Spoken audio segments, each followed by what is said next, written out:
हरि ओम. सार्थक वाटे झाली या वेचाचे, जीवनगाथा एका तपस्विनीची. या शीर्षकांतर्गत पूजनीय स्वामीभक्त डॉक्टर सुषमाताई वाटवे यांच्या संकलित आत्मवृत्ताचं वाचन आपण ऐकत आहोत. आज ऐकूया यातील प्रकरण 5, सद्गुरू कृपेचा परिसस्पर्श, याचा भाग 21. यावर्षी गोंदवल्याला उत्सवात जाण्याचा सुयोग आला. 2 दिवस तिथं मुक्काम होता.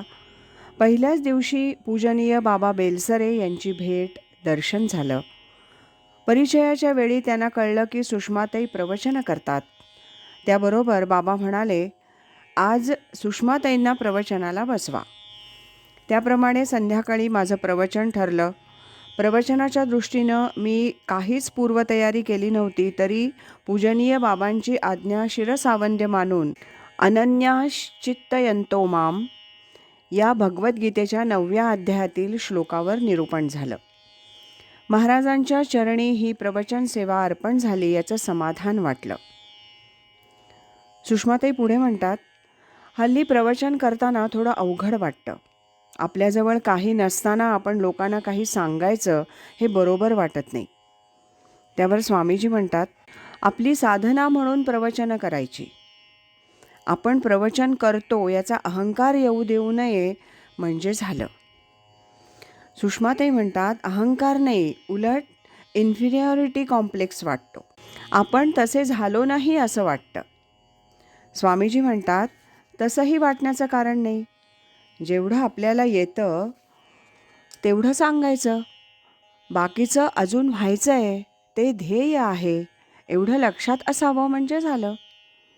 सुषमाताई म्हणतात, एकूण हे सर्व पाहिलं आणि आपली हळूहळू होणारी प्रगती पाहिली की या जन्मात फार काही होईल असं वाटत नाही.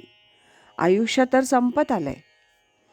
स्वामीजी म्हणतात, पण जे केलं ते वाया जात नाही. ते पुढच्या जन्माला उपयोगी पडतं आणि प्रगती होतच नाही असं नाही. आपण संपूर्ण बदलायला पाहिजे अशी तुम्हाला जाणीव आहे. तशी तुमची तळमळ आहे. त्या दृष्टीनं तुम्ही प्रयत्न करत आहात, अगदी जिद्दीनं. मग होणार नाही कसं? पण प्रागजन्मीचे संसार मागे खेचत असतात, म्हणून एवढ्या लोकांसाठी इतके प्रयत्न करून देखील असंच म्हणावंसं वाटतं की प्रत्येकावर पूर्वजन्मीचे काय संस्कार असतील त्यावर त्याची प्रगती अवलंबून असते. आपण खूप प्रयत्न केला तरी होईलच असं नाही.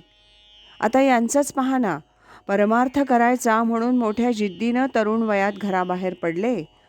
स्वरूपानंदांसारखे थोर सद्गुरू भेटले, त्यांचं सान्निध्य काही काळ लाभलं, तरी देखील ते होऊ शकलं नाही. कारण प्रकृतीच वळत नाही. त्याला काय करणार? मला 1971 साली स्वामी स्वरूपानंदांनी अनुग्रहाचा अधिकार दिला, तरी पुढे 2 वर्षांपर्यंत तो वापरू नका असं मला सांगितलं. त्याचाच अर्थ असा की जोपर्यंत आपण पूर्ण नाही तोपर्यंत आपण दुसऱ्याला काय देणार? सुषमाताई म्हणतात, एखाद्याला तयार करणं हे सद्गुरूंच्या हातात असतं ना. गावबासारख्यांकडून नाथांनी ग्रंथ लिहून घेतला म्हणतात. स्वामीजी म्हणतात, अशा गोष्टी 100% खऱ्या समजू नयेत. थोडंफार ते घ्यावं. सुषमाताई म्हणतात, सामान्य माणसाच्या जीवनात अनेक मंडळी त्याच्या आजूबाजूला असतात. त्यांचा उपयोगही तो करून घेत असतो. तथापि प्रत्येकाचं स्थान वेगळं असतं. नोकरा वाचून त्याचं काम अडलं तरी नोकर त्याच्या मुलाचं स्थान घेऊ शकत नाही. तसं संतांच्या बाबतीत असतं का? काही मंडळी कार्याच्या दृष्टीनं उपयोगी असतात. काही मंडळी कोणतंही कार्य करत नाहीत तरी त्यांना संतांचं प्रेम मिळतं. स्वामीजी म्हणतात, हो, व्यवहारात प्रत्येकाचं नातं वेगळं असतं, पण परमार्थात सेवा करणारी व्यक्ती देखील आपल्या प्रयत्नानं गुण मिळवून मुलाचं स्थान मिळवू शकते. सुषमाताई म्हणतात, परवा असं बोलण्यात आलं की परमेश्वर प्रत्येकाकडून काही ठराविक काम करून घेतो, तेवढं काम झालं की संपलं. स्वामीजी म्हणतात, ते मी संतांच्या विषयी म्हटलं. स्वामी स्वरूपानंदांसारखी संत मंडळी जी भगवंताशी एकरूप झाली, त्यांच्याकडून भगवंताला काही ठराविक कार्य करून घ्यायचं असतं, ते झालं की त्यांचं जीवित कार्य संपलं. जसं शिवाजी महाराजांकडून स्वराज्य संस्थापनेचं कार्य करून घेतलं. तेवढं कार्य संपल्याबरोबर साधा गुडघी रोग होऊन ते गेले. हे का निमित्त होतं मृत्यूचं? पण ते गेले. ते जर त्यानंतर 5-25 वर्ष असते तर भारताचं भवितव्यच उज्ज्वल झालं असतं. पण तसं नाही ना होत. तेवढं कार्य संपलं की संपलं. सुषमाताई म्हणतात, तसं मग शिष्यांसंबंधी काय?